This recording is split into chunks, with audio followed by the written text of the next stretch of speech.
which is right close to our international airport, Bram Fisher, which we are trying to convert to a dry customs port. And those are all key drivers of making sure that product to market, efficient, fast, costs benefit without transporting too far. We're central to South Africa. We right down the road from Kucha, right across the way to Dubai Trade Port, right up the way to Johannesburg International Customs Port. And if we have a Bram Fisher Customs dry port, I can't see why we cannot be a favorable industrial hub for this country and a gateway into Africa. On investment promotion, I spoke about that.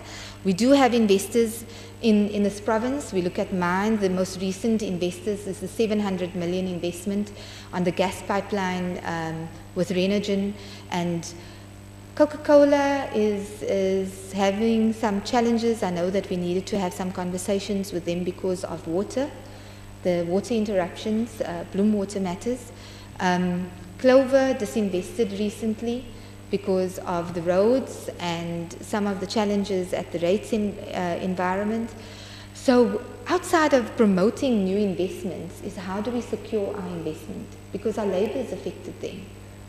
And those are some of the conversations that we need to have in our social compact, and what are the key initiatives and incentives that we are doing to be able to deal with that. So as I go along, I've got three pages really left of what I really want to pass as a foundation statement to our conversation today. But as we deal with those job drivers, leadership, it is important for us to realize that as much as we're dealing with a conducive environment, we are struggling with the implementation. We are struggling with the management. We are struggling with the oversight. And that is something that we need to strengthen as a government, as this legislature. And I'm asking that we strengthen our people, our senior managers, our managers in all organizations and spheres, disciplinary processes, performance management, dealing with issues of just people not coming to work at a municipality. So as I consolidate, bargaining councils remain the central pillar of collective bargaining. And I think I'm speaking to the converted. I think everybody knows this. This is just a policy statement that I'm going to make.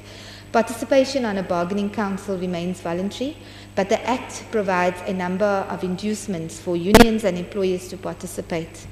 In particular, the ability of a council to have its agreement extended to all employers and employees within its jurisdiction. The Act requires that the parties are representative in order to have an agreement extended, and the Minister retains the discretion to extend the agreement if the parties are only sufficiently representative, and failure to extend the agreement would threaten bargaining at various sector levels. The number of bargaining councils thus has declined steeply in the recent years. We are aware of that. But the number of workers covered by bargaining councils has increased. On the speaker, collective bargaining and workers' voices, you do help and you can help address the challenges posed by a changing world of work, by the changing macroeconomic environment, by the changing work environment.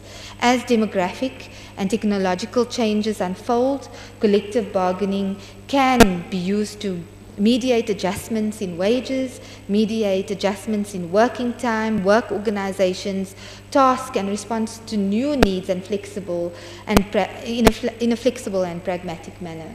We know that mental health is a big matter at the moment. We know with the pandemic, the change of the work environment has stepped in, the manner in which we handle our households. Those are all matters that we need to hear as employers and be able to adjust in order to deal with a more productive labor force. Collective bargaining can help to shape new rights, adapt existing rights, regulate, and the use of new technologies can provide active support to workers transitioning into new jobs and anticipated new skills. Speaker, two main mechanisms to dominate debates over the relationship between inequality and growth. The first is definitely employment and the remuneration behavior of the labor market. Strong positive employment and real wage responses to economic growth are major poverty alleviating forces. And emancipating from the performance of the public sector economy, these are just some of the foundational tools that we require to deal with the adjustment in managing the economy proactively. The second mechanism is the inflow of fiscal revenue and growth that makes it available for active social policy and poverty alleviation. Honourable Speaker, the active participation of employers, organizations and trade unions in the agenda and setting processes is the best way to ensure that it measures adopted, appropriate and collective bargaining functions effectively. Public authorities hardly will be successful in promoting collective bargaining if social partners do not use these institutions to support this process. So, Honourable Speaker, as I conclude, I would also like to state that as a province, we commit to help businesses rebuild. We commit to accelerate the implementation of economic reconstruction recovery plan to rebuild our economy, to create employment and drive inclusive growth.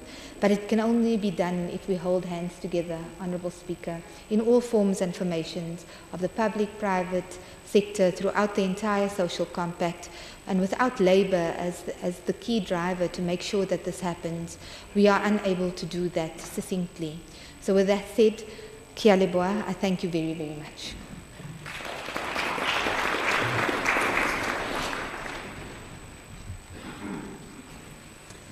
Thank you, Honourable MEC. We are going to take a 10 minutes body break. There's tea arranged also outside there. We've got 2 serving stations. Let's just be quick, 10 minutes, and then we must be back, let's say 12. We can take that break.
Federation over the issues that are joke. The enemy can emphasis.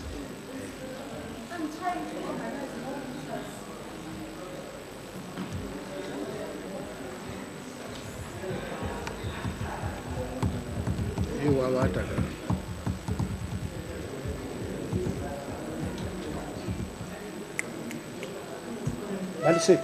Balise.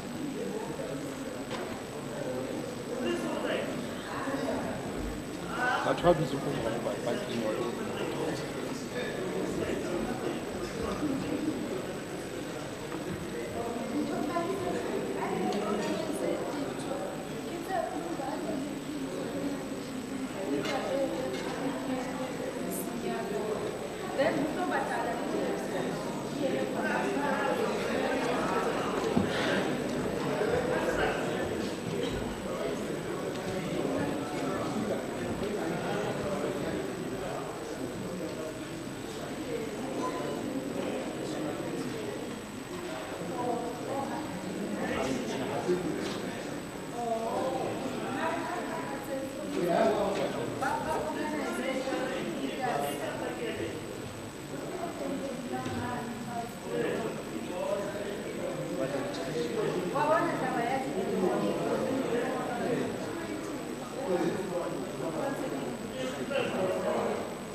Good day.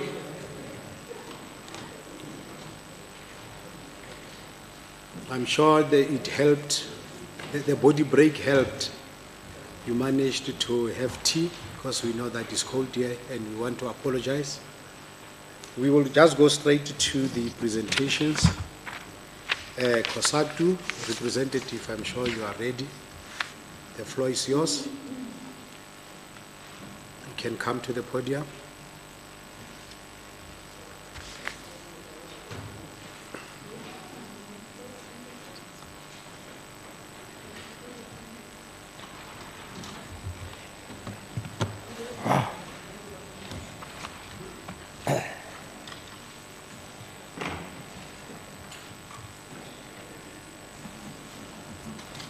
How much time for the... Don't worry. Okay. I'll give you a chance to finish off. Okay. So, do I call you honorable members? Oh, okay. All right. Please activate your mic.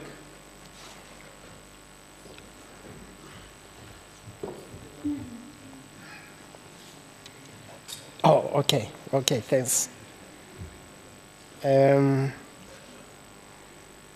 Let me take this opportunity to greet you, honorable members, Honorable Jerry, and Honorable Messiah, Honorable Jihad, Honorable Hawelo. Wow, it's such a strange feeling. Let me take this opportunity to acknowledge the Speaker, the Deputy Speaker, the Chief Whip, and the Program Director, as well as the MEC for Treasury, May Khadija. Let me also acknowledge all the comrades who are honorable members today. I greet you in the name of COSATU, and would like to appreciate the opportunity that we have to be sitting like this in this august house. And I must indicate, Comrade Brian, that this is one of the gatherings that we may need to emulate outside this platform, because Comrade Jihad, we're still saying, workers of the world unite. The speaker said it. And we need to talk about how workers unite going forward. We're meeting towards the end of the May month, which is a workers' month, and there's been a number of challenges that, as workers, we've been facing. And this is supposed to be a month where we celebrate as workers. But sadly, of now late, there's very few things that we have that we can celebrate as workers, because jobs have been on the decline, and our conditions of service have been on a decline. Job creation is on the decline. And as workers, we have to take pills to sleep at night, because we are under very immense mental pressure because of the financial situation that we live in. I mean, every worker of now late is supporting more than 10 people, and that brings a lot of stress to us as workers. So, as workers, our ill health is also at stake here. And we have to take pills to sleep at night. Otherwise, sleep doesn't come. We've been facing challenges, and COVID-19 brought in, it worsened the situation, to say the least.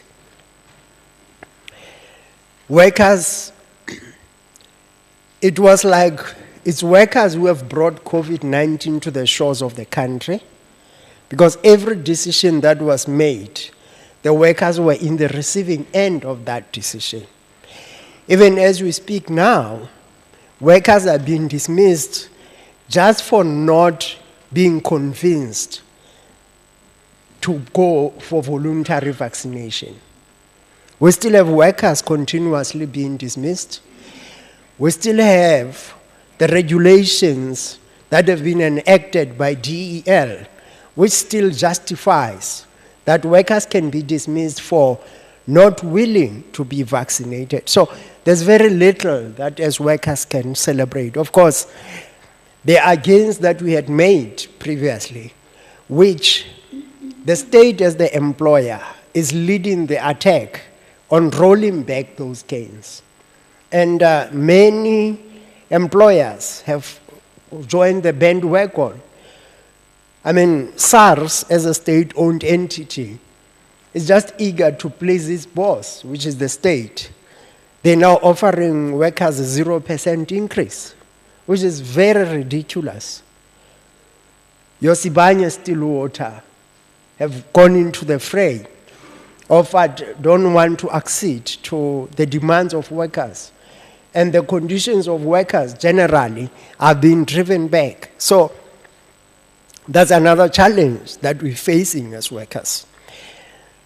During this COVID-19 pandemic regulations which have been in place, there were some actions that were taken by the state which we had initiated in many instances. And one of those was the 350 allowance that was given to workers who are currently not employed.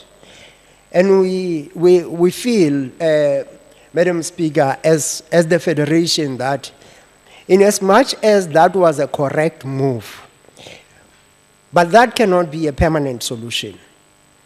People who are in the welfare system of the province and of the country, there should be a way to graduate them out of that welfare system. The welfare system approach cannot be a permanent solution. In fact, every worker has pride in working for the money that he or she gets.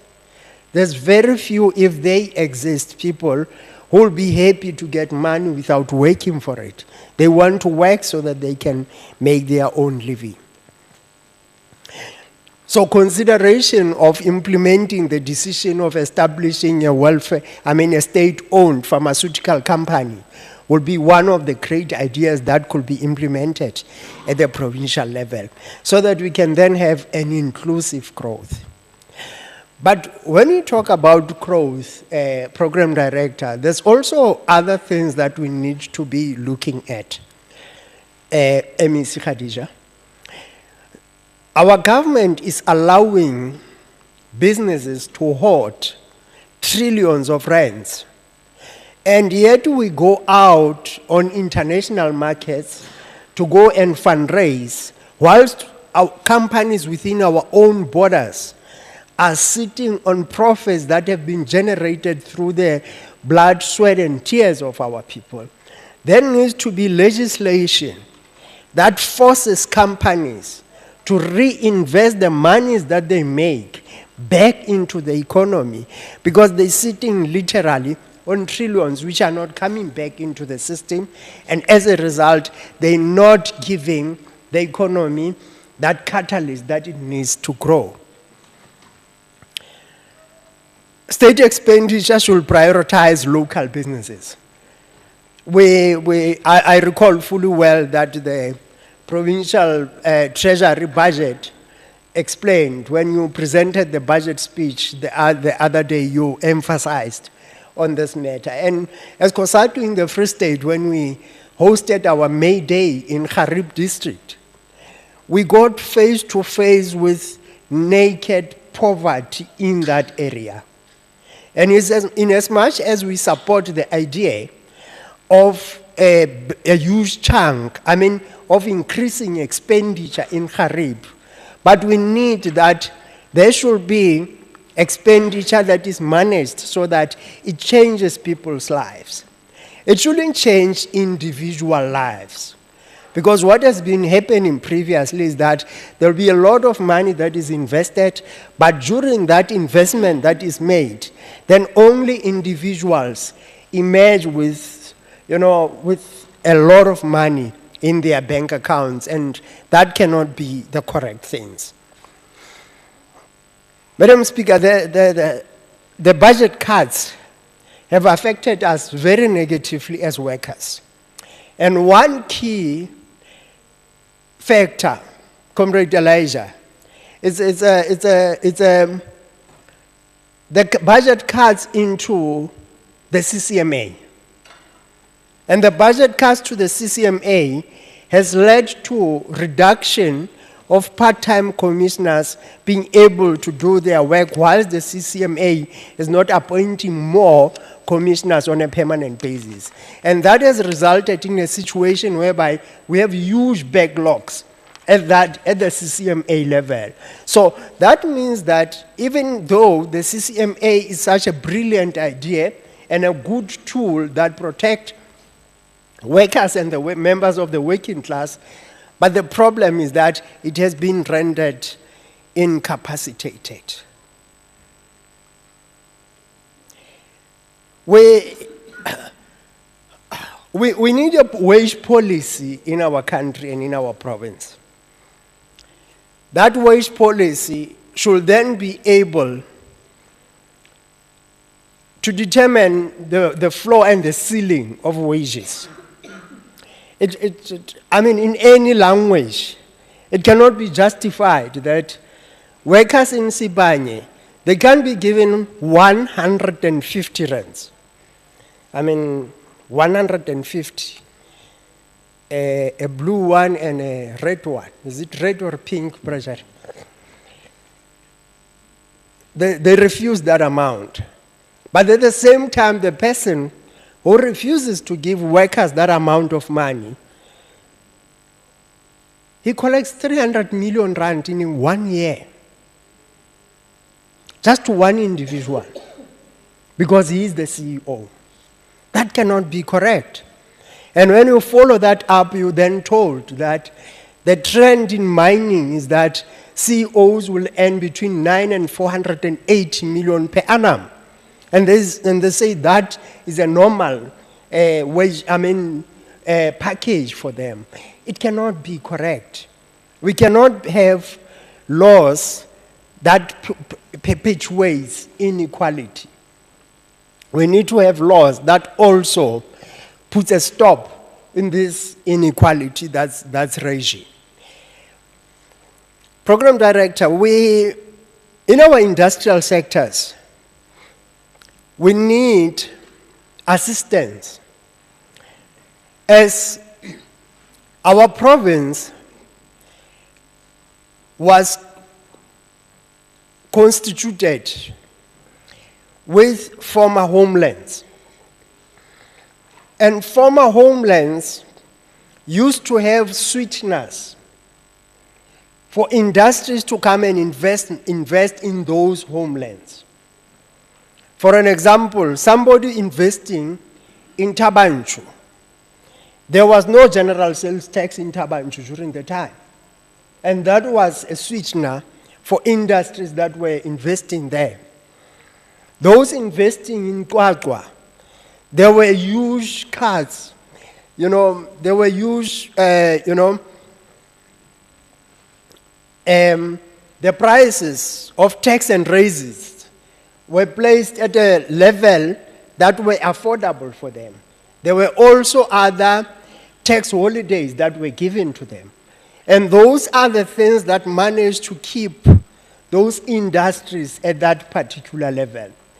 But now, the playing field has been leveled, but it has been leveled not addressing the historical problems and the historical imbalances. As a result, the factories in those areas are endangered species. They're closing and leaving.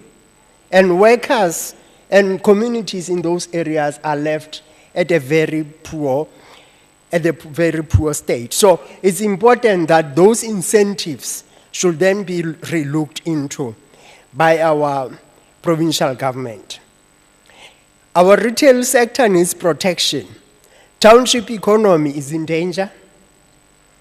And by the way, township economy has been handed on a silver platter to foreign nationals because municipalities are not implementing the bylaws. And many of these shops are not complying with environmental health legislation. But there's no compliance that's been put in place. And that is a problem. And at another level, Madam Speaker, we're not sure what's been delivered into those shops. And increasingly, our people are being injured by unregistered firearms from these particular shops. And what else that is illegal that goes into these shops when nobody is monitoring those shops? So it's also a point of concern at another level, at the security level. So implementation of bylaws is very important. In local government, Mekhadija, all we ask him for, can we allow workers to do their work?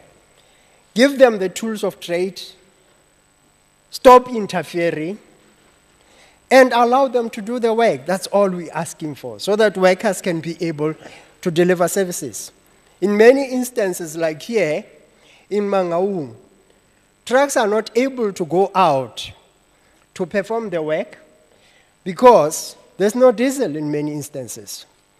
There's one municipality where I was 2 weeks back, where 4 teams working in water reticulation, they have to share one vehicle. It's 4 teams. A vehicle is that vehicle for a week. This week, this team is using the vehicle. The other 3 teams, they have to stay planting the whole day for 3 weeks. They wait for their turn for the vehicle to come to them. And that cannot be a correct thing. Our municipalities need to be supported. All we ask him for, please allow us to do our work. Please pay us on time. Pay our third parties so that we don't have a crisis. The state needs to intervene in Sibanye Stillwater. It cannot be correct that one mine collapsed the economy of the whole region. Because the impact that Sibanye has in terms of the number of workers that Sibanye employs in that area, the impact is just too huge. And the state, there's a need for intervention at that level.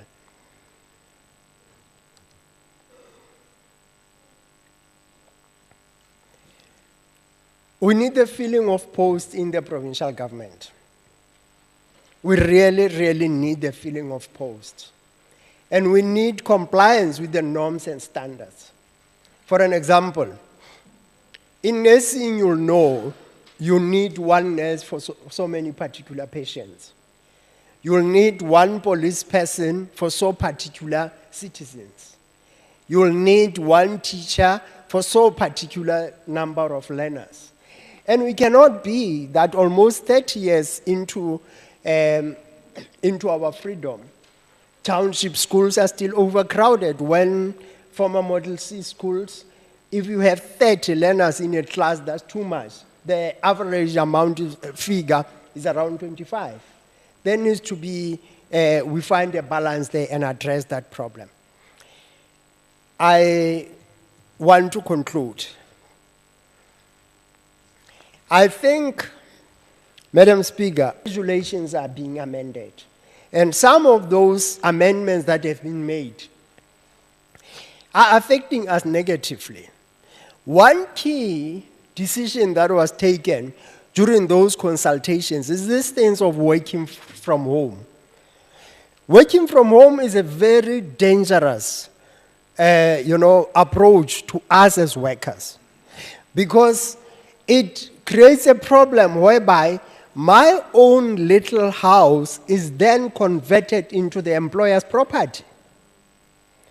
And my children, it's a problem when my children start playing and I'm on a Zoom meeting and I'm in their home. And that cannot be a correct thing, that such a huge decision is made without consultation of labor. But the other big challenge is that there's a need for economic growth. Where is labor playing a role in terms of the discussions around economic growth in the province? There's no platform. So it is important that that platform needs to be created.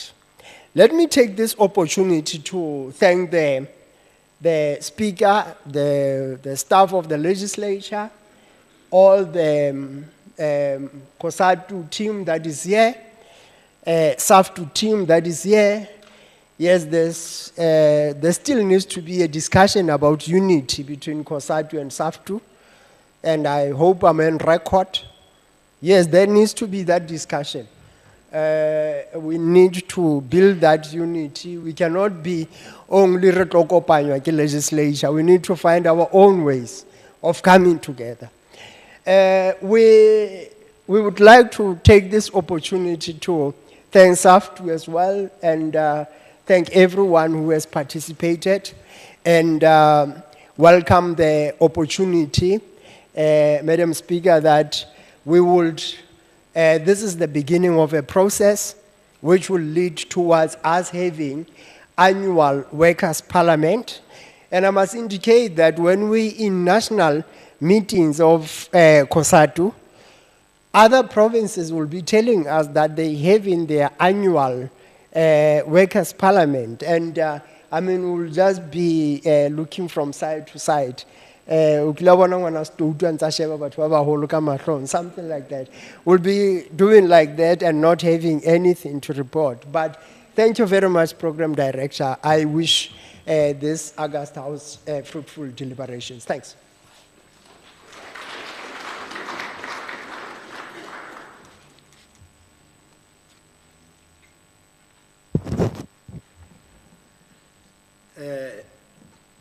Delegate Ntate Mahlatsi, when he started his speech, he was referring to you as honorable members.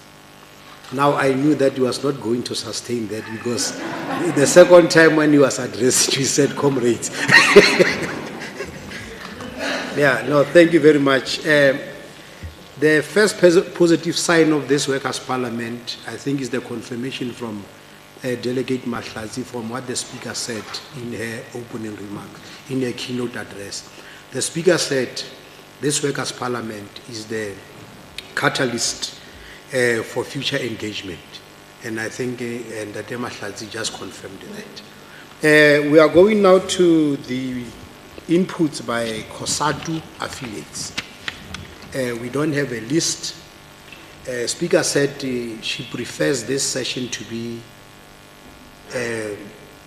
we must engage. So now this is time now for us to engage. We've got 30 minutes for this session. So we are now going to allow the affiliates now of COSATU to give inputs on the speech from all of you. Each is going to have 5 minutes. So you can come in that order. When you arrive here, you just mention your name and the union you are from, and then you can go. I have recognized you, then you can come.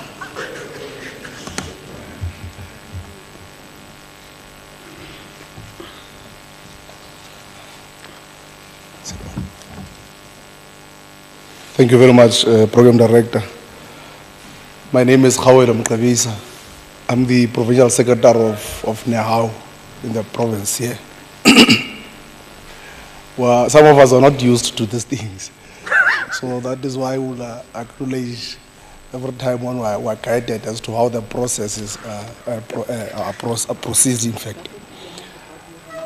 Chairperson, let me take this opportunity to acknowledge the presence of the Speaker, the Deputy Speaker, and the Chief Whip and the MAC present in this meeting, and the worker leaders in this House from different federation or affiliates, in fact, if I might put that in that way. We really appreciate the fact that we have been invited in this kind of a platform, which is very rare that we have this kind of platform as unions or as a federation. We must indeed indicate that we are honored to be invited to this important gathering to come and contribute to this discussion on the topic of today, which is of high interest to us as the working class in this province. Precisely because one way or the other, we are affected by the identified topic of today. The first point that we wish to make is to this meeting it relates to the outcomes and the impact of our discussion. Most importantly, the feedback on conclusions and way forwards of our discussion. And lastly, we are going to arrive to a point wherein we have resolution of our discussion and whether these conclusions are going to be implemented or not. We are raising this question precisely because, in our view as the worker leaders, the time of only talking to us is a history as working class. We need to act and act with precision. It is therefore from that account in which we would urge this House that we need to ensure that we turn the talk into the walk, much as the Speaker has indicated or alluded to the fact that whatever the resolutions or discussions that we arrive at or conclusions that we arrive at will be implemented. We are further indicating to this meeting that we are going to put a close eye on that, in ensuring that we monitor the progress as committed by the Speaker here in this, Honorable Speaker in this House, that there will be implementation of resolutions that we take in these discussions. Program Director, we were tempted as now to say much on these topics precisely because we are directly affected by what has been identified as an engagement of today. But because of the time slots that were given, we are going to shrink our participation or our contribution so that at least we are within the time slots that were provided in this meeting. Program Director, the state of collective bargaining, transformation and broader challenges faced by the workers in the workplace. The topic on its own stands, it has fundamental issues that is collective bargaining and transformation. We would first wish to start with collective bargaining. And in doing so, first define collective bargaining in class context. The state of bargaining, of a collective bargaining is a process of negotiating which involves a form of discussion, be it formal or informal, with a view to reach an agreement. And therefore, for a collective bargaining to be effective, it is important that these negotiations be conducted in a good faith. Collective bargaining involves a process of joint decision-making that helps to build trust and mutual respect between the parties and enhance the quality of labor relations, which is now deemed to be collapsing, and it is under a serious attack now of late. Fundamentally, the purpose of collective bargaining in capitalist mode of production, like in South Africa, it is to ensure that there is a labor peace. For these reasons, we have seen in South Africa the establishment of collective bargaining institutions, including at a social level, NECLEC, the Labor Relations Act that promotes centralized bargaining, the Labor Relations Act that promotes collective bargaining at plant level.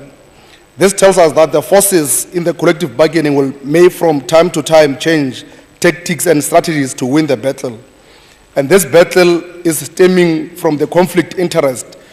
It is our view that collective bargaining in South Africa, it is at the crossroad, and on the upper hand is the state leading way in support of the employers in this destruction of collective bargaining. Chair, it is further the naked attack on collective bargaining government based on the false argument that public service wage bill is too high relatively to budget as it refers to the total of public sector wage bill.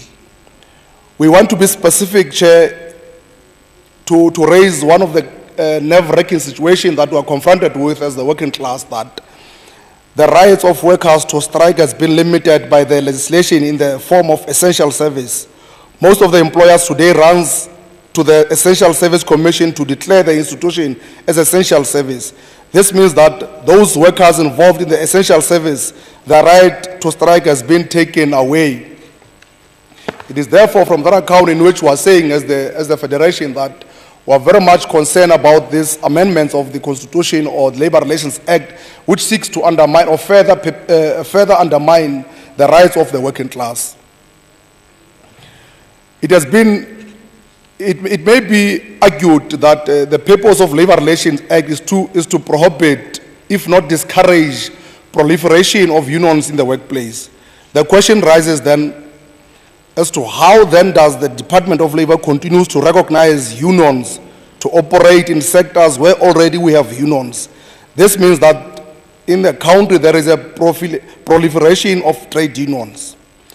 The recent Constitutional Court judgment on Resolution 1 of 2018 in the public service dealt another blow to a collective bargaining, which is a perpetual attack on collective bargaining, wherein the public servants could not receive their increment as per the agreement that has been signed by both the employer and the labor, wherein the employer has reneged in implementing that resolution.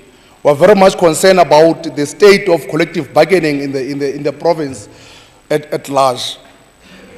Chairperson, part of the issues that we want to raise is that recently we have witnessed that South African Revenue Service immediately followed this route by reneging from the agreement that is a product of collective bargaining. SARS refused to implement the last leg of the agreement, citing precisely the reasons used by the state as the employer in the Constitutional Court. Testimony to this, Honorable Chair, it is precisely what is transpiring now in the mining fraternity, wherein our employees are now in 3 months at home without receiving their increment. So it is very evident that the collective bargaining is undermined all the way in this country. We want to put an emphasis on the issues that we would wish that in our province here, they can find expression and be implemented or addressed as swiftly as possible, Madam Speaker. One, we want to raise the issue of the lack of staff in various government departments, or shortage of staff in various government departments, wherein we have seen this becomes a burden to other employees because they are now compelled to perform duties of another person who is not within the structure, or who is within the structure but is not employed. And yet we've got vacant funded posts in various government departments, and those posts are not filled. There is lack of appetite from the side of the government to fill those critical posts within government departments. But one other critical issue that we want to raise, it is around the issue of these acting positions. That takes forever. Our employees are in positions. One other critical issue that we want to cite in this meeting is that in Department of Social Development, we've got employees called ex-pioneers Masupatsela. Yes, we appreciate the fact that during the State of Province address, the Premier has touched on that issue to say that their levels will be upgraded to level 3, salary level 3. And yes, indeed, it has happened. But what we want to raise in this meeting is that those people are not properly placed in their positions. What we are saying by not properly placed is that they are in level 3 as appointed as messengers in various offices in the province here. And responsibilities contradicts their rank because they are performing the responsibilities of administrative clerks and all that, but they are appointed as messengers in those offices. We are therefore saying that that is high level of exploitation to our people because what they are performing, it is what they have been appointed for. So that matter should find expression, or those people should be properly placed in those departments. We want to further raise an issue around our security officials in various departments. Those security personnel, it is a hassle for them to can get their overtime allowance in most government departments. Some of them, they've got outstanding payments of their overtime from about 6 months, close to a year. This is part of those overtime allowances. We are pleading to yourself to say that those issues should find expression and swiftly attended to. But lastly, Madam Speaker, what we want to raise as a matter of concern is the upward mobility within the workplaces in different government departments. There is no upward mobility. There are people who just parachute to senior positions without proper HR recruitment processes. So we really condemn such. We're saying our people from within the system, they must get the latitude to can be promoted. Those who qualify for those positions, let them be given the latitude to be promoted or apply for those positions so that they're able to can be in a better positions in their different workplaces. Madam Speaker, lastly, before we said we want to raise this critical issue around the state of our workers or the impact of COVID-19 in our workplaces. We want to appreciate that COVID-19 came at the time we were very flat-footed. We did not expect that and all that. And it deprived us the latitude to can interact timelessly with our members precisely because of the strict conditions of COVID-19. And we want to say most of the employers took advantage about the situation that we are not able to interact directly with our members because there were very strict conditions around maybe having this kind of formal meetings with our members and all that. And some employers took advantage of that. But we want to say most of the employers, even now, much as the COVID-19 restrictions has been eased, some of the employers still don't provide our members or the employer. We're calling upon all the employers in government here to ensure that we adhere to COVID-19 regulations and provide our employees with relevant protection clothing that speaks to the COVID-19 regulations. Madam Speaker, without wasting your time, because we know that our time is limited here, insofar as we are to participate in this August House.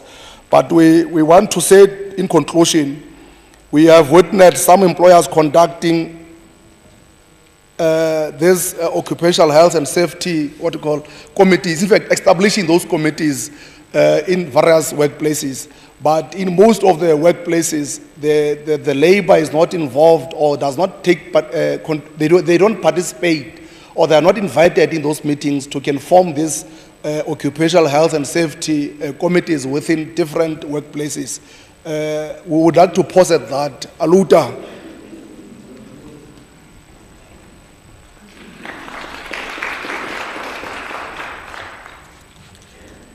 I gave a provincial secretary of the House 5 minutes. He used the 5 minutes I gave him. He gave himself another 5 minutes.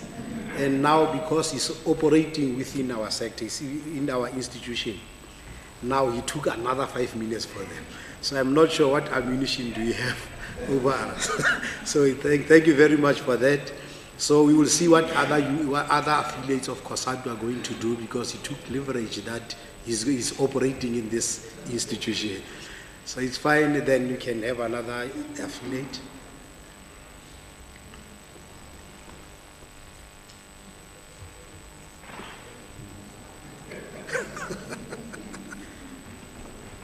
I'm sure that was a friendly input. There was nothing violent about that. Honorable MEC, did you hear them? Okay. It's fine. No, thanks. I'm not sure whether I'm on. Or I must press. Which one? This one? Okay. Oh, now I'm on. Oh, no. No, thanks. Chair, I was just saying all animals are equal and must be treated equally. Now let me start by saying, Honorable Speaker, before you dismiss me from your house, let me recognize you, my fellow comrade. Thank you very much. My apology, Chair. But you cannot erase history. My name is Tisezo Mahlatsi. I am the Provincial Secretary of South African Municipal Workers Union, SAMU.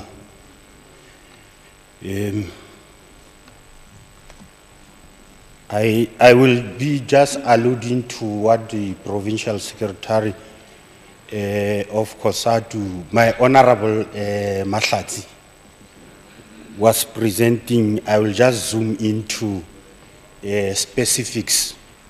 And it's important that they be recorded in this sitting, because, you know, local government is one sector which is highly politicized. And it's a sector that was created to ensure that our communities receive services promptly, but we are experiencing otherwise.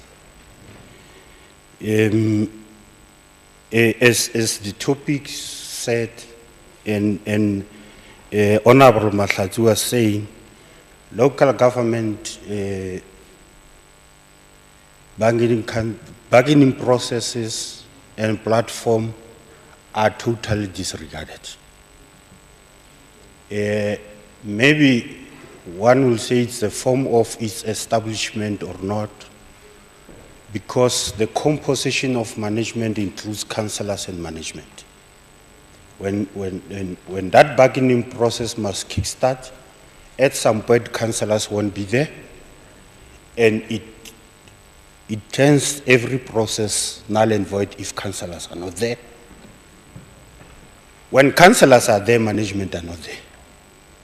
They will send people who are not decision makers, and when you took resolution in that bargaining platform, they won't be implemented, because those who take decision will be now questioning the decisions of that.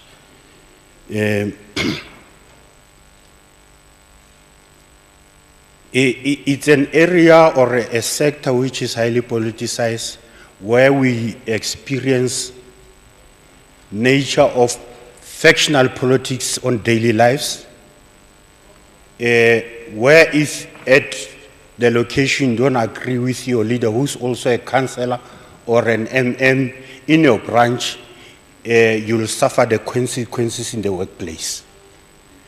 Go and ask what's happened in Metsimaholo, where we lost many employees who were dismissed because of political battles. Go in Mukaka, where 33 employees are still outside been dismissed for political reasons and exposing corruption in local government.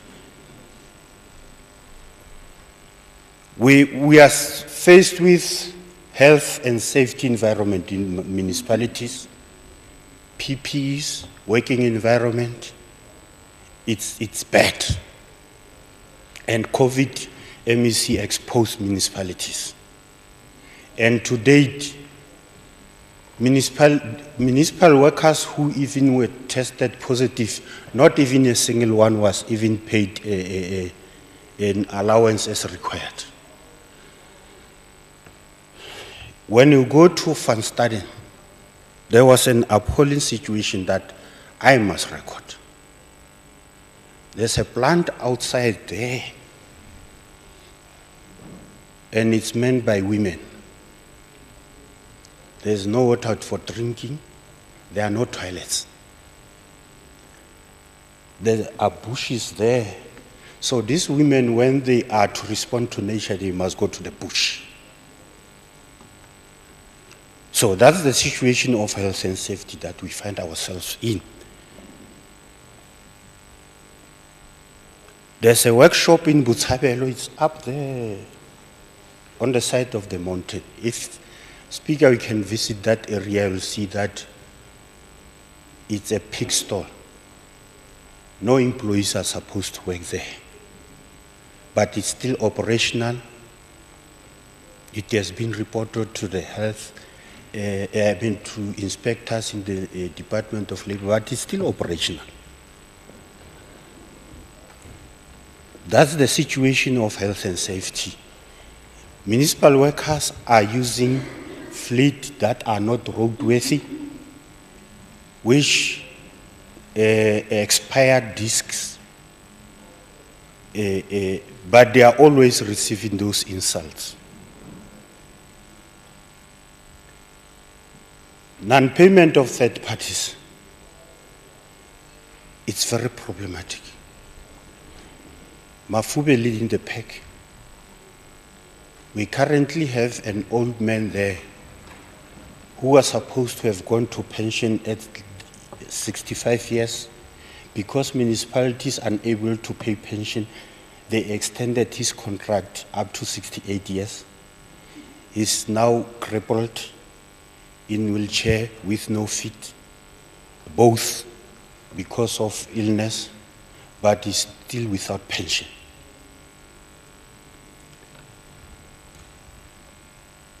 We have a student, we even asked the Premier to intervene in Kopano, because those kids, one is at matric, one is at tertiary, and she was struggling even to register at tertiary, and unfortunately the father passed on, and the pension is still outstanding. So it's a struggle for this poor daughter to access tertiary education. So non-payment of third parties, it's very problem in municipalities. It's Omafube, Kopano, Mohokar, and Masilo Jana, who are leading the pack. What is also confronting local government is late payment of salaries and non-payment of salaries. You'll receive a memo on the day of payment of salaries that your salary will be delayed. And debit orders must go through. Debit orders won't give you a notice that we will delay your debit order. And you must feed your family with the little salary that you receive. But management will sit and wait for the last day, and they will issue a memo that your salaries won't be paid.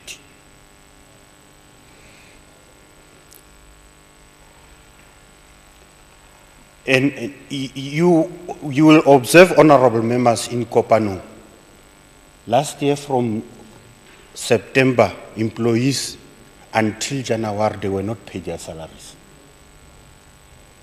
Now when there is intervention, when things are supposed to be normal, this month they are not paid because the municipal manager is on suspension. The CFO council took his powers because of wrong things there. The mayor has, on the eve of processing salaries, gave an acting municipal manager, who's the director, a termination letter with immediate effect. So the municipality is left with no one to authorize payment of salaries. So workers are unpaid even today. And there's no communication, nothing. The mayor is not responding to calls. He's not even talking to organized labor. But he was brave to go on media and explain what is happening. But workers, he can't go and address them. That's the situation, and communities think that municipal workers are refusing to work. They don't know the frustration that we are working in. There's lack of agency in filling of vacancies at management level. The high rate of vacancies in municipalities is very high, and it will take some time before the vacancies are filled. And unfortunately, the provincial COGTA is not playing its role in this regard. And there seems to be also a biasness in issuing concurrences. In a certain municipality, a concurrence will be issued. In another municipality, where a person with similar conditions with that municipality, a concurrence will be withheld and saying your qualifications are not relevant. So, COGTA is playing a role that we view as questionable in municipalities. There's non-implementation of Section 106 reports by COGTA. They send people to go and investigate. When reports reflect a true reflection and that report affects political favorites, it won't be implemented, it won't be presented in council. Go and ask what happened to the Section 106 report in Machari. And the culprits are still there. Honorable Speaker, in local government, if you haven't read Animal Farm book, go to local government, you will observe an animal farm approach. Some animals are treated better than others. Senior managers are untouchable in local government. And that's where collapse of services are. That's where corruption is. But they are not touched. Even when the reports are out, they will be protected. We even wrote letters to the mayors exposing these reports that they must be taken care of, but they won't. The only when a senior manager will be disciplined is when he or she is not favored with the political leaders who are in power. But as long as you are in good books, you can do wrong things, you can buy municipal car for today, tomorrow it will be vanished. You won't be touched. I am sure that the MEC Finance is aware that the municipal manager of Maluti was even boldly issued a memo taking away the functions of the service chief executive officer, which are legislated by the MFMA. And the mayor is quiet. The problem of the mayors, they are pocketed by the municipal managers because they want to be paid twice, by the council and by the municipal manager. So I'm not sure this payment from municipal manager, how is it delivered at night or when we are in church? So they are unable to touch their municipal managers. So, but these poor workers, they are being charged every day. But these thieves, they remain safe, and they are collapsing local government. And if you want to know and observe where is local government getting it wrong, concentrate and zoom into senior managers. You'll get the answer. And as soon as you don't address that, local government will remain a problem, and poor communities will remain receiving these poor and lip services. I thank you.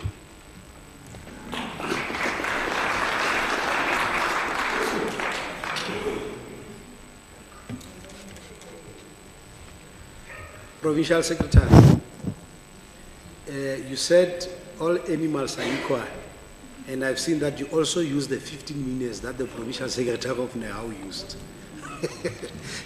That's fine. The floor is yours, sir. Okay. Thank you, Program Director.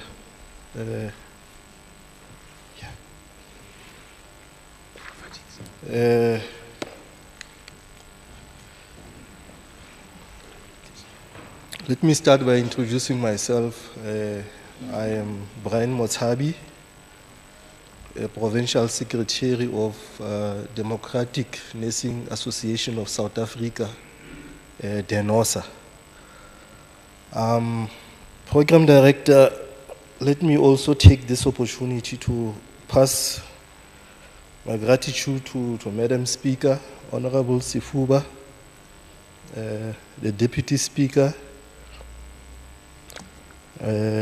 members of this House, Federation leaders, all trade union leaders present here, delegates, ladies and gentlemen, I greet you all.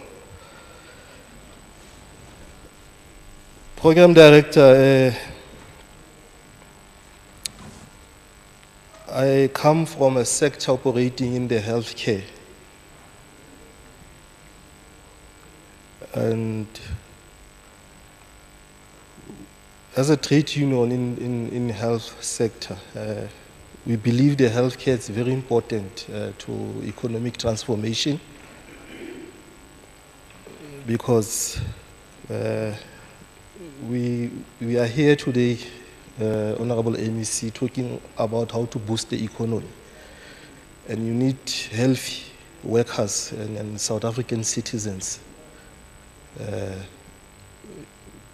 to be productive, to boost this economy. That's why we are important. We are honored to take part in the Workers' Parliament this year under the theme, the impact of COVID-19 pandemic in the economy and collective bargaining. Without wasting time, let me go straight to our inputs as DENOSA, Program Director. The decision by the South African government to shut down a large chunk of the economy in response to the COVID-19 pandemic, we are aware it resulted in the economic crisis. The economy has declined since this stringent lockdown as a measure to cap the spread of the virus. And we are saying that the damage is uncertain. It will take years to understand where the damage occurred and how severe it was. We have noted the government announced a number of measures to cushion the impact. This included increase in social grants, special grants to the unemployed, introduction of the employer relief scheme, whereby employers were applying for funds to pay their employees. However, we are saying that scheme excluded about 3 to 5 million workers in the informal economy, which is an important labor market as well. However, we know that the informal economy consists of about 34% of workers in the country. We noted this scheme was to build was built to assist employers in financial distress to continue to operate and avoid retrenchments. This scheme permitted employers who have not registered their workers with UIF. A report by the Department of Labor suggested that employers who didn't benefit from this scheme were about 28% of them in the country. 1.8 million employers were registered with the fund. 55,000 applications were received, and only 37,000 claims were processed. From Stats SA released this report that formal sectors companies, about 46% of them were closed during COVID. This hard lockdown had devastating consequences on many households. Many lost their main source of income, and they were exposed to food security and hunger conditions. We're saying this because, the more you have people exposed to hunger, the more they are vulnerable to opportunistic diseases like COVID-19. Another problem we identified is that employers did not show any social solidarity to workers. Workers were forced to use paid leave during that period, which left them vulnerable financially for the future. Delegates, the country's economy wasn't in great shape before COVID-19, we must admit that. There was a recorded average growth of about 2% between 2008 and 2012. In the last decade, unemployment rate has increased to about 20%, and we have reached an all-time record of about 30% of unemployment rate in the country during 2020.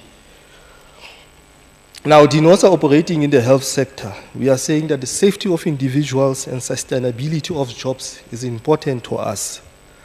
We know that many sectors were affected, but mostly those who were affected included sectors in the mining and mineral, the construction, transport, retail, and tourism.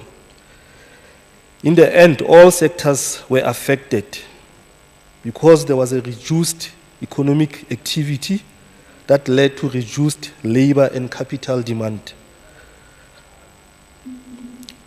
Let me just mention the major impacts of COVID-19 experienced. There was a decline in the GDP growth, about minus 10%. There's a high unemployment rate and poverty. And females, specifically poorest female-headed households, were negatively affected. We are raising this issue because females are very important in the population. And if you could note, MEC, Honorable MEC, there's a high cases of maternity. I don't want to indulge on that, but this is one of the major problems in the health system. Maternity, mortality, and rates are high. Now, as the country is still regaining control, as one of the important interventions, we call for protecting vulnerable populations like the women and the children.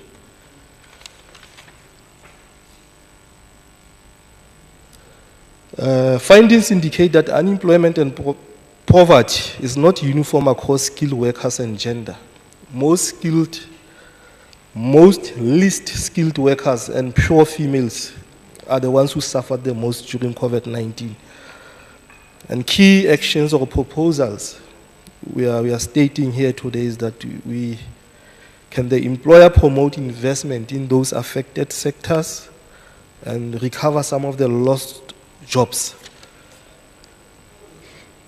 Another impact we have noted is that our healthcare system is not ready to respond to the next health threat. COVID-19 demonstrated how weak our health system is.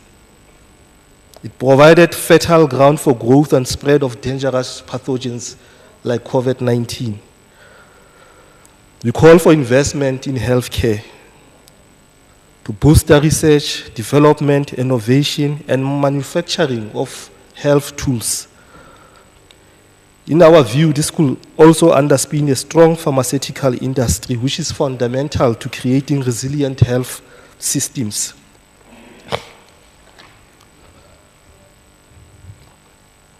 The situation we found ourselves in, particularly here in the Free State, what we saw during COVID-19, just to motivate how weak our health system was, found ourselves opening COVID wards in basements of hospitals.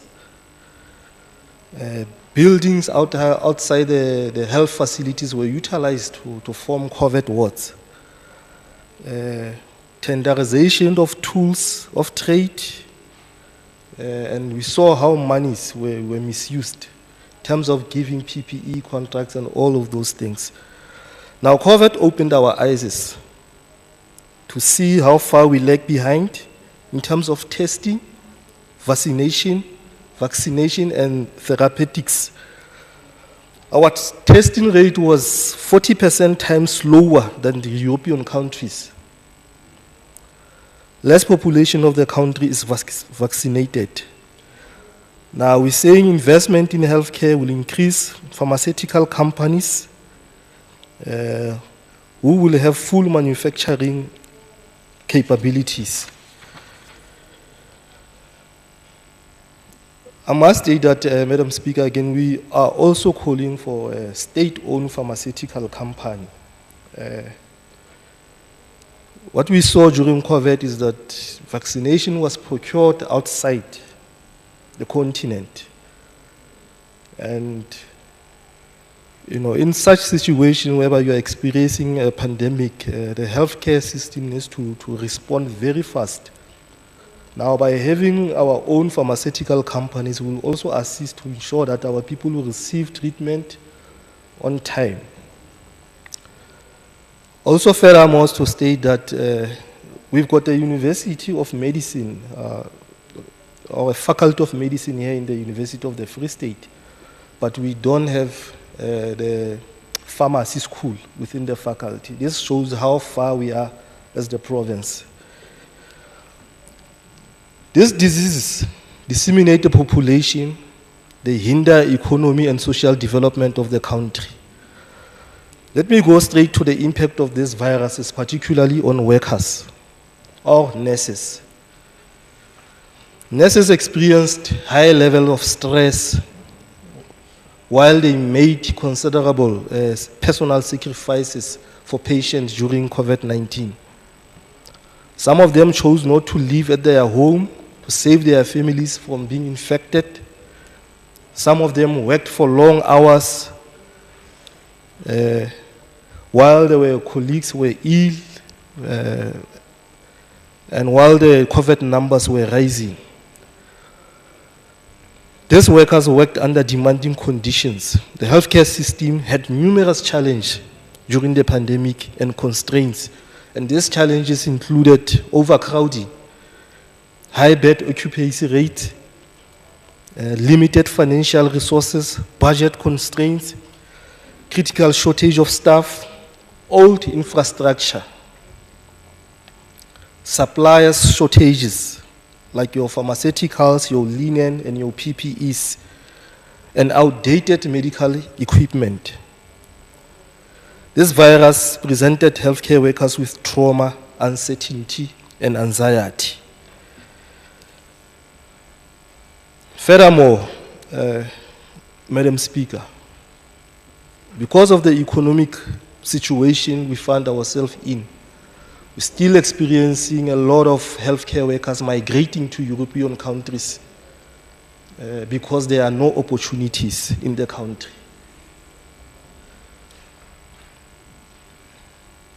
Nurses were called during the pandemic. Temporary contracts were offered. They were called to come and assist. Now we are over the pandemic. Those contracts have expired, those temporary contracts.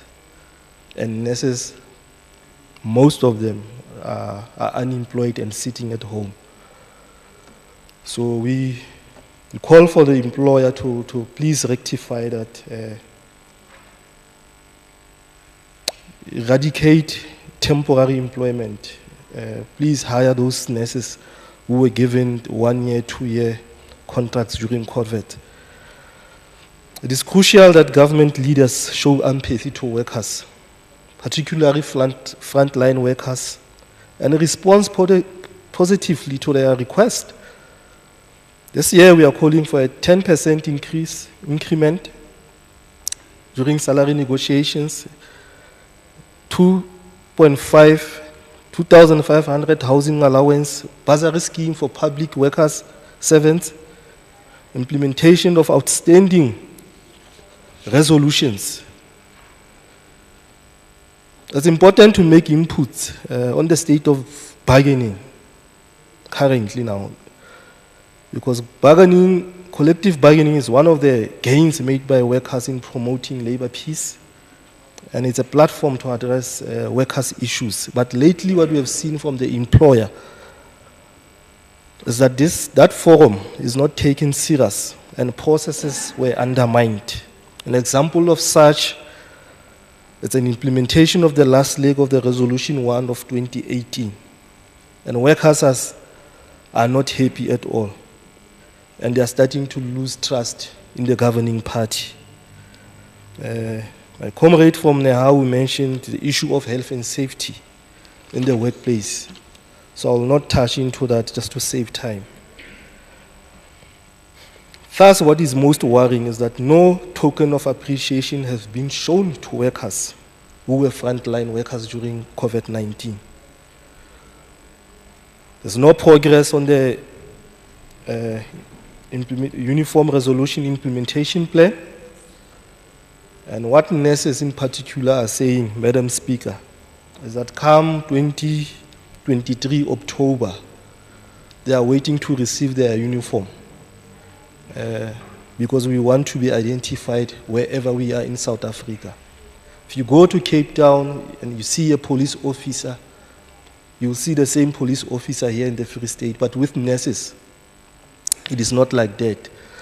That's why we are saying we are calling for fast tracking of that implementation, and come 21 October 2023, we will be waiting for the uniform nurses. In conclusion, Madam Speaker, I would like to say to you as our employer and leaders, please be responsive in acknowledging matters raised by workers. Any economic policy responses that the government will engage in should take informal economy into account and provide support to such economy. So the sectors that were hit hard, they must be supported. And policies should also policies raised should also address the incomes of the poor as well. So as I conclude, I want to say to you, MEC, Honorable Brown, you must continue to ensure that there's generous spending or allocation of budget to health, as always. Thank you very much.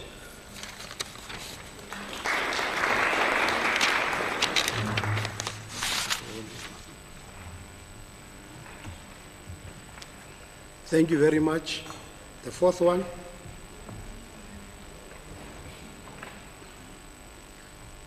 So the 5 minutes rule, I think you have seen that it doesn't work.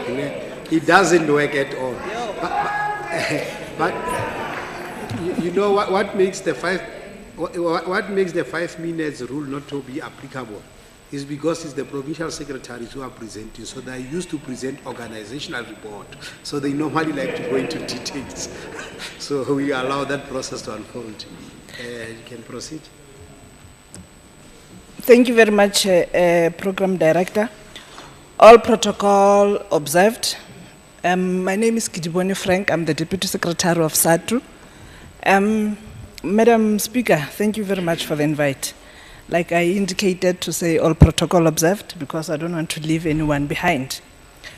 The importance of collective bargaining as a forum that was brought about by our democratic government, led by the African National Congress, is to promote employer-employee relations at workplace.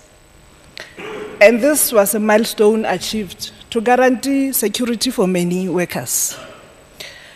It is unfortunate and saddening to observe the regression on this milestone under the same government that has been championing its introduction. With the current development, the writings on the wall that as a country and the province, we are on a downward spiral collective bargaining. Let us be relevant and focus in our situation as teachers, education workers in the province on collective bargaining. In the public sector, and particularly where we are as a union, we can indicate that our chamber has consistently achieved its quarterly targets, despite some challenges that we are having. We still have issues of ECD practitioners who are still working as contractors. Your foundation phase, you still take it as if it's just a mefela tswang hae ya tlosalang le bana. Despite the fact that South African population consists of more females than males, as government we have been regressing in terms of gender equity in the workplace. Filling of vacant strategic position by females, it's still a challenge, MEC. I mean, you can even see now that I'm the only female among these men who are presenting. What does that say to you? And as a deputy, not even a provincial secretary. Labor section in our department, it's a Hollywood. It's all actors. And HR, labor section, HR section, curriculum section, they are key areas in the bargaining. And if they are not taken seriously, the bargaining is under threat. As such, we have been vocal on the filling of vacant posts in the public service where the matter was even elevated to the Premier's office. It is unhealthy to have everyone in key positions in the HR and labor section in acting capacity. You have your acting DDG, HR, acting chief director, HR, acting director, HR, acting director, labor. I mean, we are in Hollywood. The abnormal situation is adversely affecting the day-to-day running because people, when they are acting, they don't want to step on anybody's toes, especially the employer, because they want to be given those positions. And thus gave impact on collective bargaining as employer is struggling to make a meaningful contribution. We call upon the government, especially your department, Honorable Gadija, Treasury, to approve the advertisement of this post as a matter of urgency. One other critical matter is that of ensuring that people with relevant skills and capacity are appointed in the filling of posts to be able to provide required support to the workers. Workers in the education sector continue to experience the following challenges despite numerous meetings with the Department of Education. Temporary educators are not paid on time. I mean, how do you employ somebody and when it's month end, you don't remember them? Unions have to remind you that you employed this person, then pay him or her. Inequality in resources. The pandemic exposed us. That's when we started to see that we are not equal. The resources, your schools in town and your schools in townships, we don't have laboratories, we don't have sporting facilities, we don't have libraries. And it remains high between your former Model Cs and our township schools. And this situation is very strenuous on workers because they have to improvise. A teacher in a former model school, C school, and a teacher in township, they prepare differently. This one in township must buy his or her own charts to go and prepare lessons for kids. You must buy tools to make your classroom beautiful. You must even buy polish for your class to be clean. But in Model C schools, you don't see that. Teachers don't even sweep or clean their classes there. We have overcrowded classrooms, especially in lower grades. And speaking from experience, a foundation phase teacher, it's difficult teaching 60 learners in a classroom. You can't interact with all of them. It means we will always have in learners who still struggle to read and do your basic mathematics. Because when do you get time to reach that 30th learner in 30 minutes period? Our MEC promised us in our congress to say, no, we'll make sure that we decrease the number of learners in foundation phase. We are going to hold him to that. We've got huge spending on matric camps when investment has to be done in lower grades. Free State is a matric a province. We don't consider other classes. What we want is number one. But how do you get number one when you did not start with the foundation? I mean, how do you build a house? You start with the roof, and then you go to the foundation. We must invest in grade ones and your foundation phase, so that when they come to matric, we don't spend that much. Our teachers are spending their nights in camps. You leave your family and your children, and you go and stay in a camp of matric and with your learners. What happens in your own home? Your children are now smoking nyaope because you are not there to monitor them.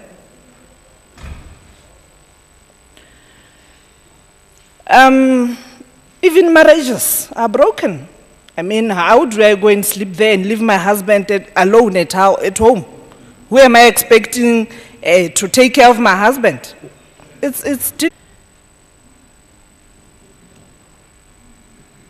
We are regressing on the gains we had as workers.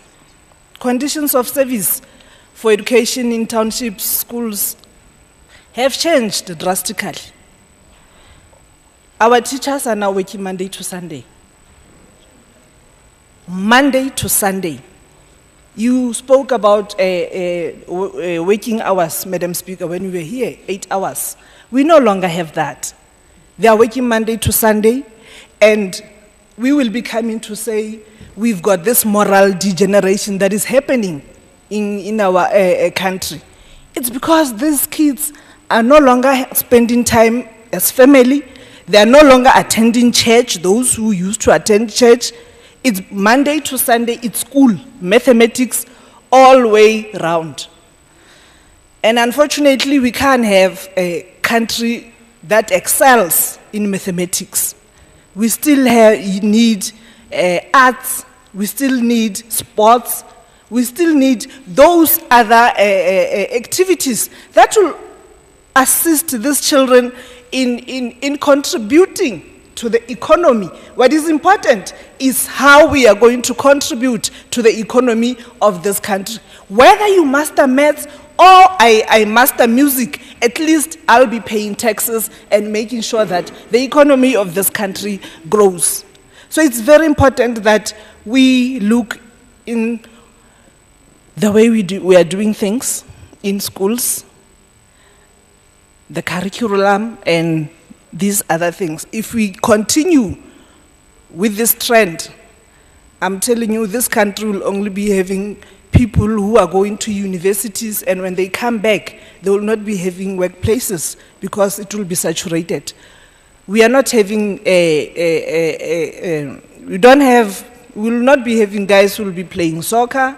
We will not be having people who will be singing and entertaining us. And that is not how life it is. Thank you very much. I was hoping to lead by example as a teacher, that I take only my 5 minutes. Thank you.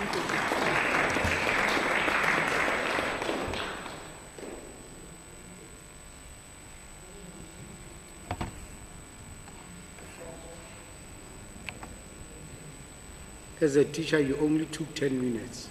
At least you spent lesser time than those who came before you. I'm sure you are going to learn from the teacher.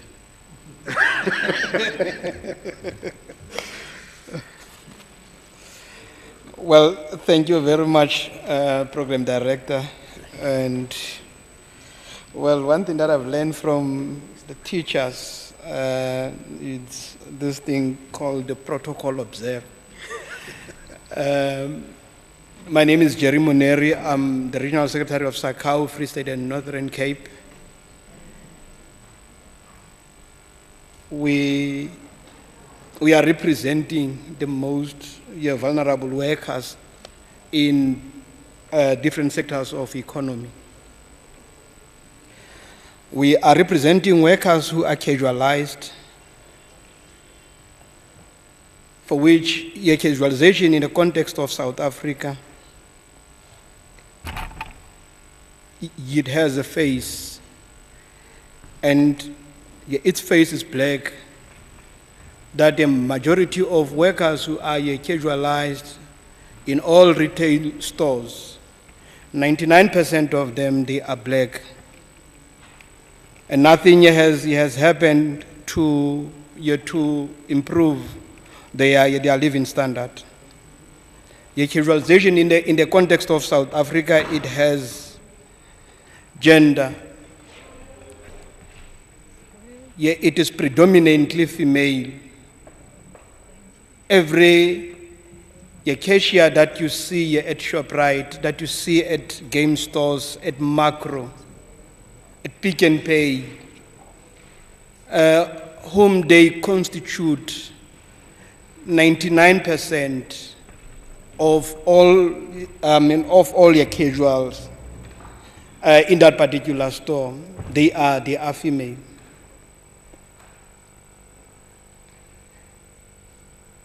This is a sector that has age, and it is predominantly young people that are affected by this. These are the workers, program director, that are forced to wake up every morning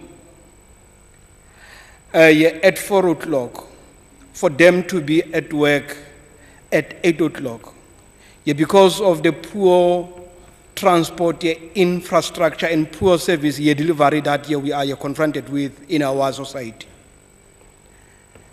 These are workers that are every winter, that are raped, that are killed, because they are forced to wake up at 4 o'clock to stand out there in the dark every day, hoping to catch the first taxi, because if they arrive 1 minute past 8 at work, there's a warning waiting for them.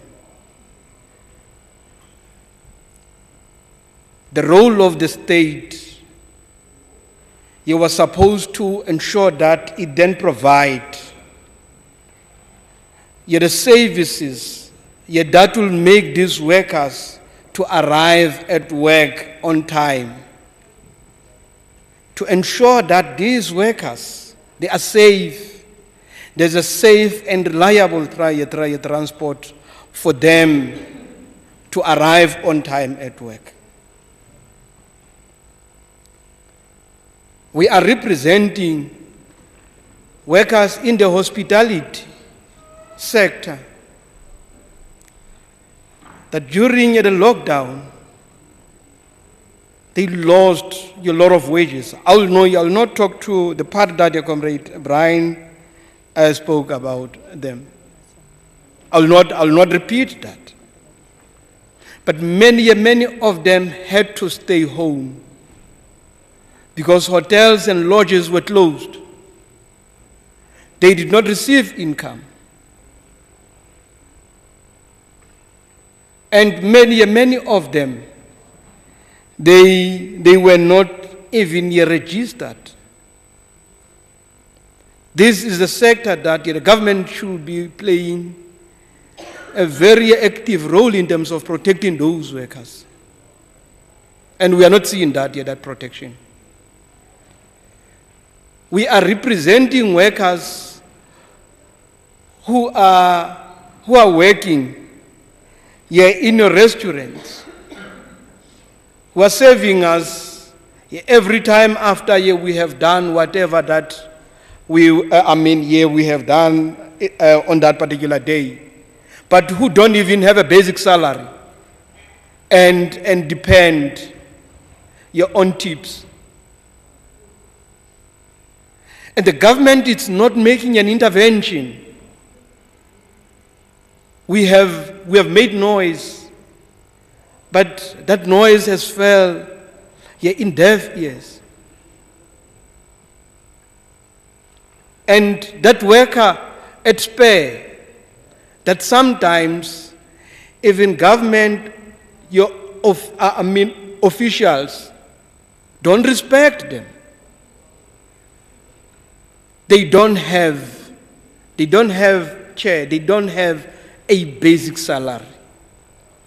The tip that you provide them, that is the only income that they are relying on. Others, they are even forced to even pay a certain amount to the employer that they call a cutlery levy from their own tips. These are the workers that we are representing. The caring government has a responsibility to intervene in that particular space, and we are seeing no intervention. Because every time in that sector, including the hospitality sector, when the MECs that are responsible for that particular sector, you convene stakeholders meeting, they always exclude labor. As if labor, it's not an important player in this. We are raising these things because we appreciate this moment that we have received today, and express our disappointment to this house for failing to protect the vulnerable workers. You have a moral responsibility to ensure that those workers they are protected. We are sitting with a situation where these workers, they are retrenched not because the companies are not making money. They are retrenched because their company wants to do away. Their companies wants to do away with permanent employment and then introduce only casualization in all your companies where we are organized. That's why we lost so many members within the MASMAT group, that when we cautioned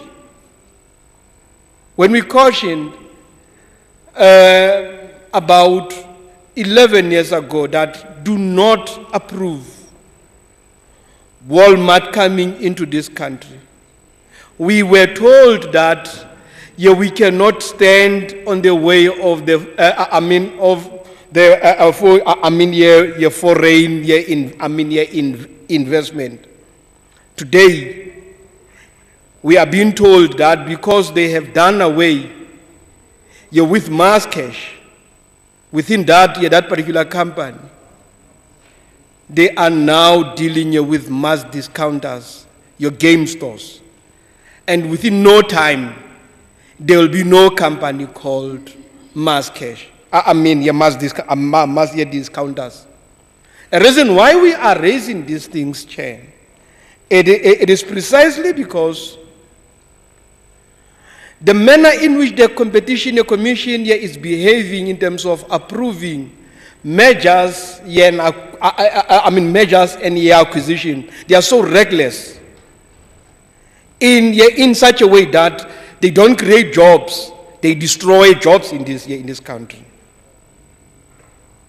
Because of their reckless decision. Today we no longer have a company called Ellerins Group.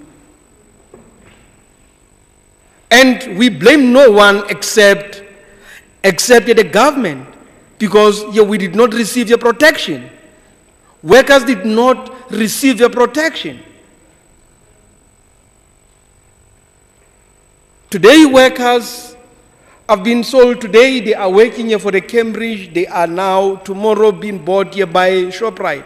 How then do you then explain a competition when you are monopolizing the wholesale and retail sector yet to some few big boys in that particular sector?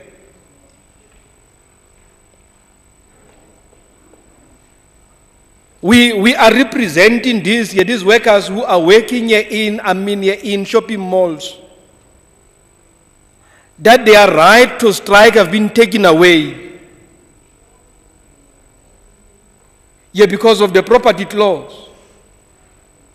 For them to strike, they are expected to go and picket somewhere 500 meters away from their own store.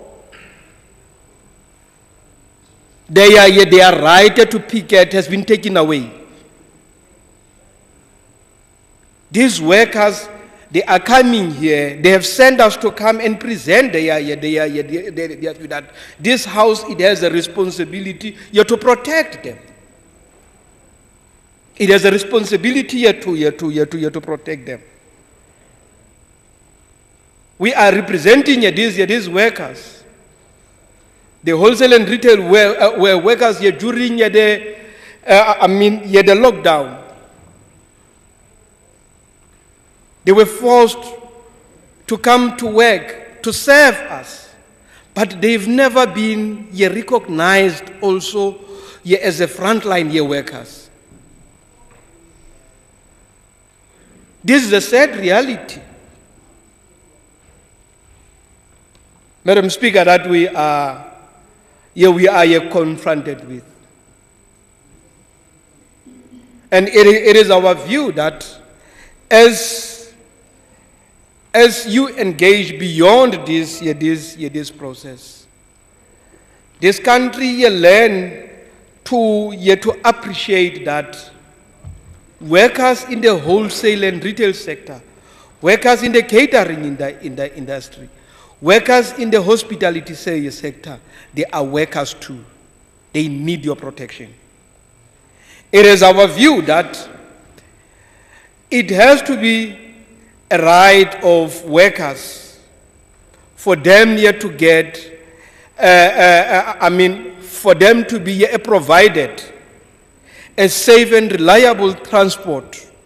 Those who are working an early shift and those who are working a late shift. The manner in which the law it is crafted there, it's so vague to a point that it does not protect those workers. You can't, from what they are earning, you just say there must be a running transport between their workplace and their place of a residence, when you don't want to commit employer to carry that particular cost. It has to be a law. Employer must provide that transport. And we hope this session will not just be one of those sessions that we come and ventilate and nothing will then happen. But equally, there are towns that are dying because there are no economic drivers in those particular towns. And the best approach, Madam Speaker, and the MEC of Finance. I think the best model will be that in each and every single town, there must at least be one strategic company there that will be able to create jobs, to stimulate the economy of that particular town. Because if you go to some other towns, they are ghost towns.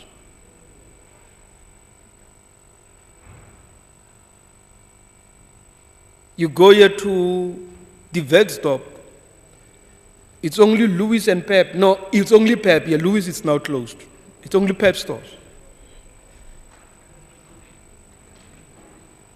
And some foreign national stores.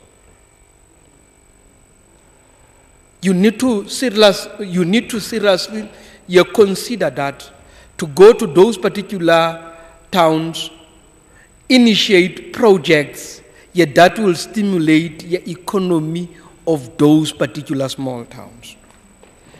As I conclude, Chair,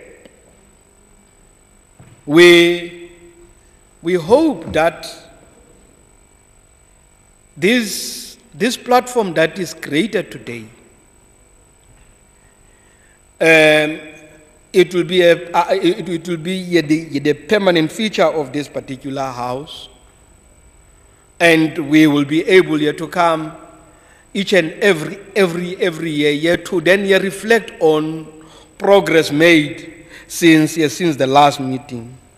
And I must say, what was interesting to some of us was to meet some of the comrades that we have not met in a very long time. And like the Provincial Secretary of COSATU mentioned earlier, we hope this project will bring workers together, and we will be able to confront challenges that we are confronted with as one united force. Because the reality is that us continuing to organize each other, when workers are confronted with real challenges, it is counterproductive. We need to unite. We need to unite and find a way to work together. Thank you very much.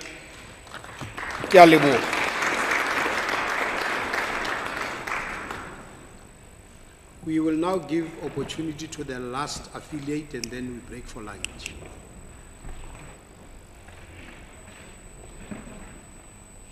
I know you are not going to start before Honorable MEC says something. No, I'm saying the Honorable MEC, she has to say something. Malibongwe. If no one is saying that, I will say Malibongwe. Where am I audible enough? Where? Alebe. Can someone come and assist? Thank you very much. Program Director, protocol observed.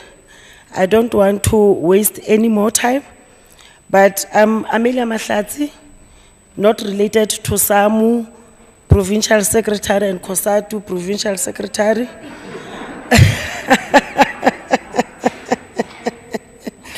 I'm coming from Pop Crew, Police and Presence Civil Rights Union.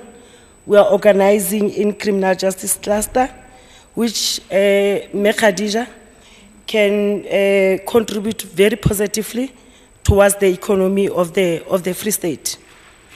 I'm not going to repeat what other comrades have just said with regard to the issues that are the challenges, but we need to reflect on issues that we are thinking that are of the collective bargaining in nature, and are also going to assist in terms of in terms of the economy of the province.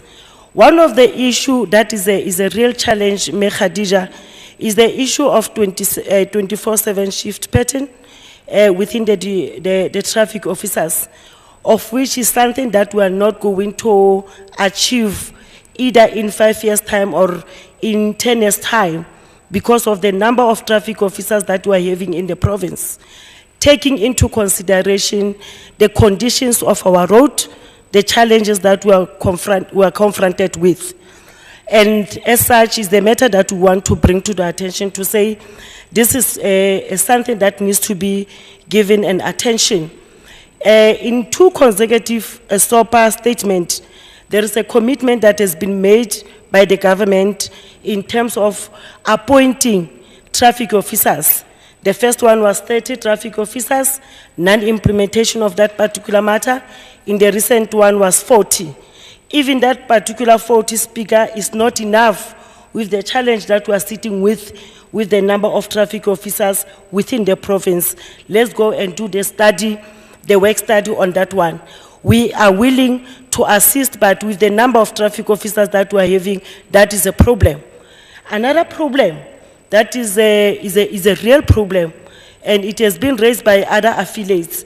The issue of the uniform within traffic officers, that is a problem because we are having traffic officers that they don't even have a uniform to wear. You'll see a social media that says traffic officers of Free State they are like hobos. That is an insult to workers and is a matter that needs to be given and necessary attention with the speed. Including the issue, because remember, like we said, we are not going to be able to work the issue of 24/7. Therefore, anything after 10 o'clock, Comrade Khawkhel, is overtime. The same overtime cannot be paid because something like 30% of overtime needs to go through the office of Mayor Khadija's office, and it remains the problem within the traffic officers. There is this particular issue. We are not trying to turn this particular forum in the complaints forum, but these are the issues that needs to get an attention.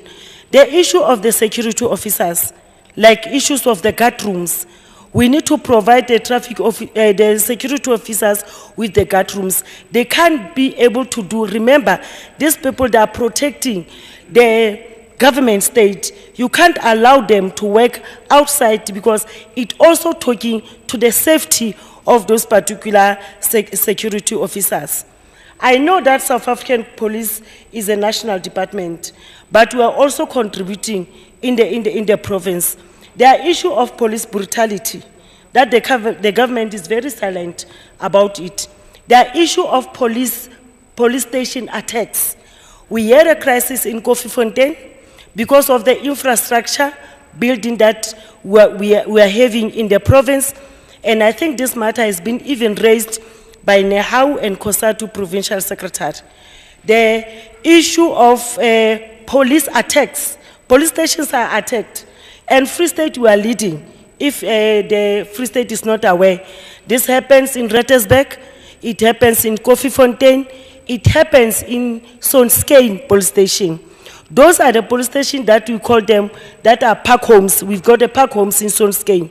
And if you can check the population of that particular area, including the one of foreigners that we can't be able to do the calculations, our police officers' lives is in danger in everything. I will just raise a concern or an experience. Yesterday I received a call. When you check Hopstad itself, is more agricultural, can assist in terms of the economy of Free State. But now there are a lot of robberies that are happening there. And you receive a call to say there are only one female officer in the police station at night. We know that the matter of manpower is one of the national, but we are saying it's very important as when we are raising this matter with the department. We said we are coming from the criminal justice cluster speaker, and there are things that we need to do them jointly as COSATU and Pop Crew as an affiliate in terms of addressing these particular issues. The one that we want to call is the issue of the Crime Indaba campaign or Crime Indaba, whereby all criminal justice cluster will be in one room with the government and share. This one will also assist in terms of dealing with the issue of corruption and fraud within our department. And I said I don't want to waste time, but other thing that is very important in closing is the issue in terms of the engagement in forging the synergy of criminal justice cluster system within the province. Why we are saying that? Because we could see that we don't have to shy away workers to talk about the issue of crime. We don't have to show our way to talk to the issue of corruption. There is that particular well-coordinated criminal activities that are coming from the criminal justice cluster.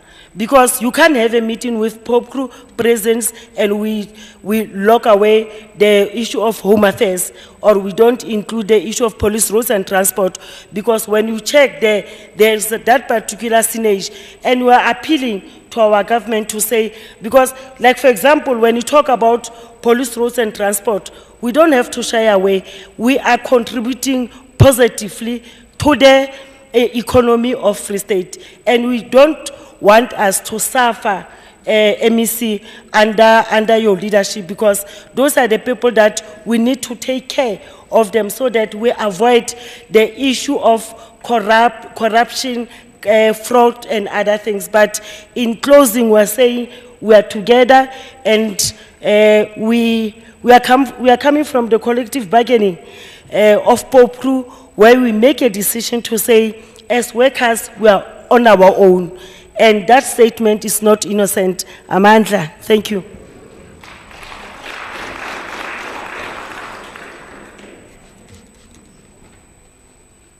Thank you very much, Mayor from Pope Crew. I wish we have put you and Satu first. Probably you could have influenced the others. So they started and then they went beyond board. But it was a very informative engagement. We are going to adjourn for lunch. It's already 1 o'clock. We'll come back at 2 o'clock. Lunch will be served in the area here where you had breakfast in the morning. Is it 2 now? Wow. I was enjoying the discussions. So it's 2 o'clock, then we'll come back at 3 o'clock. So we'll go for lunch. We'll be led by the Speaker, Deputy Chief Whip, as well as the MEC for Finance for lunch. Let's go and enjoy it and come back energized. Thank you very much, Speaker.